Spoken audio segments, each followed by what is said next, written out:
Welcome to Money Convos, where we discuss personal finance and investment tips. We're committed to helping people create wealth and achieve financial freedom. Follow us on Twitter, Instagram, Clubhouse, and Facebook, and subscribe to our YouTube and podcast. Alright then, let's head into today's conversation.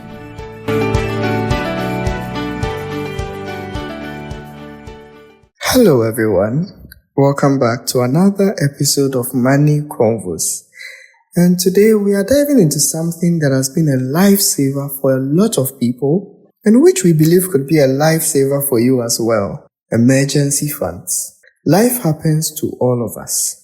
Our cars break down, our jobs get shaky, medical bills pop up here and there, and before you know it, you are borrowing from a friend or from family or even from an institution.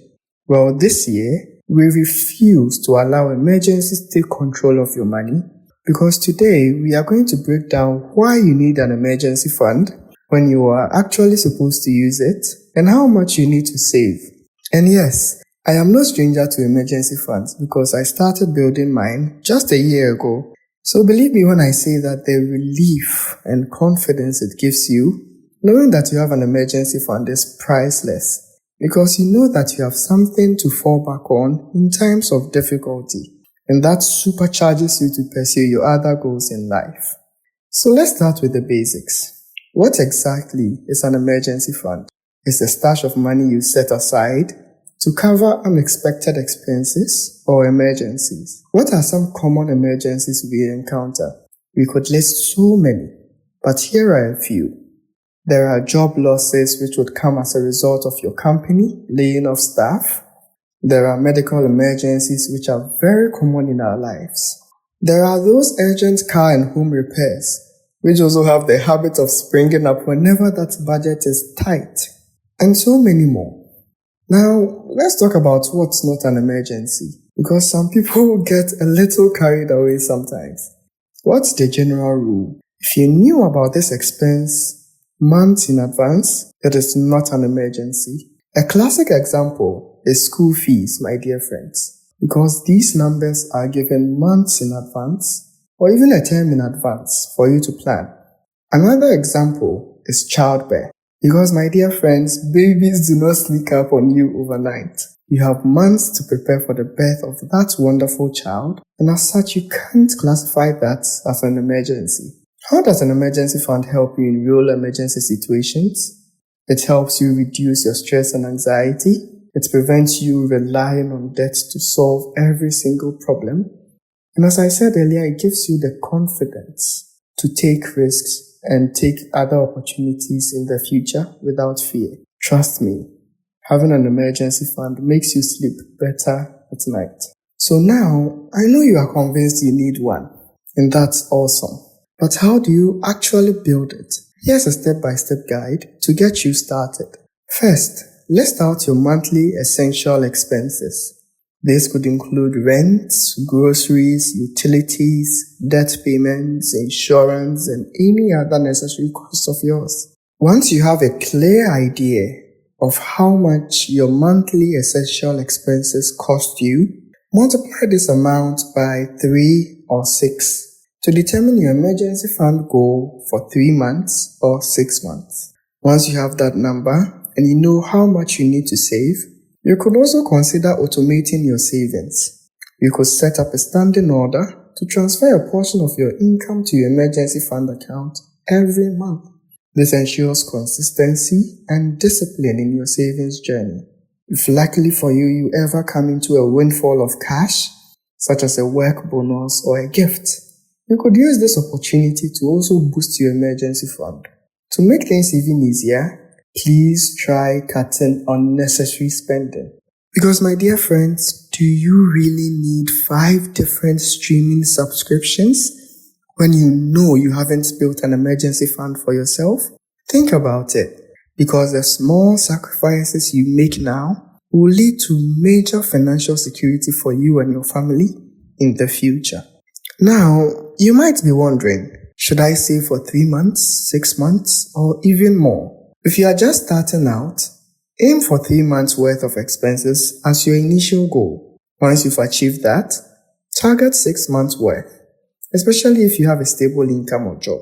And if you want to be extra secure, work towards 12 months worth of expenses for peace of mind. We get it.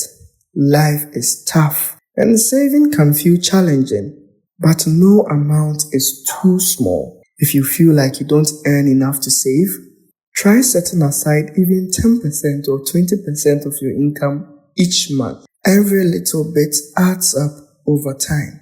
And if you find yourself dipping into your emergency fund too often, consider keeping it in a dedicated account with no debit card to reduce temptation.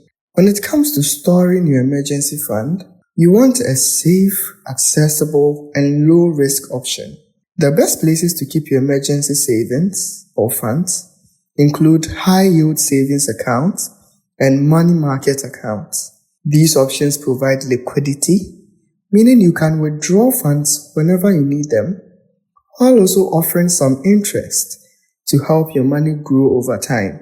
A high-yield savings account is particularly beneficial because it allows your emergency fund to earn more interest than a standard savings account, while still being easy to access in case of financial emergencies. On the other hand, there are places where you should not keep your emergency fund. Investing it in stocks is too risky because the market fluctuates and you might lose money right when you need it most. Real estate is also not a good option because it is highly illiquid. You can't just sell a house overnight when an emergency arises.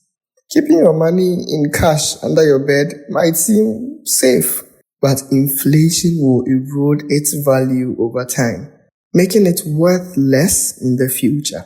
Even short-term fixed deposits or treasury bills aren't particularly ideal, as they lock your money in for a period, making it harder to access in case of an emergency. The key to a good emergency fund is liquidity and security. So stick to accounts that allow you to withdraw your savings quickly while still offering some growth. Your emergency fund is there for a reason. And let's be clear, it's not your vacation or shopping spree fund. Think of it as your financial safety net, meant for true emergencies that could disrupt your financial stability. So, when should I actually use my emergency fund?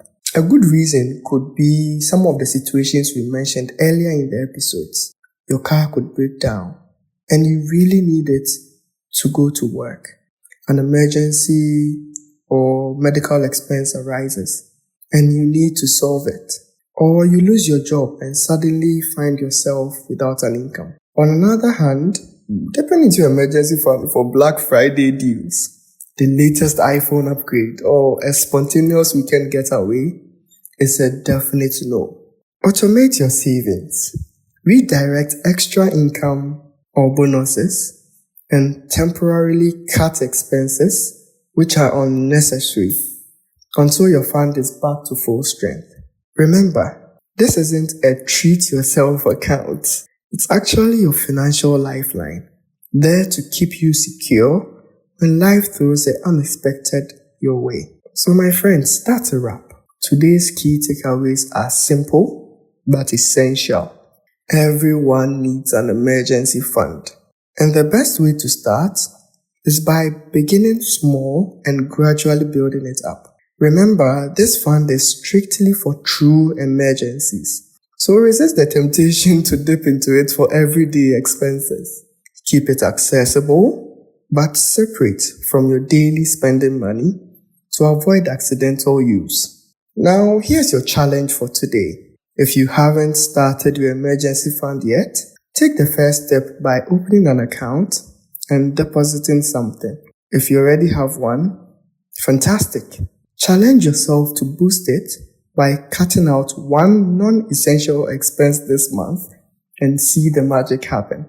If you love our episodes, please remember to subscribe, leave a review, and share these episodes with friends and family. We will bring you another exciting topic next time, so please remember to check back soon for the next episode. See you soon.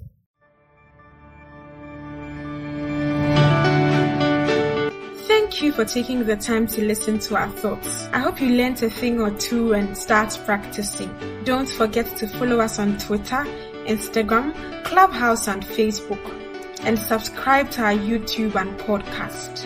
Do tell a friend about Money Convos so we all become wealthy together. Talk to you soon. Bye.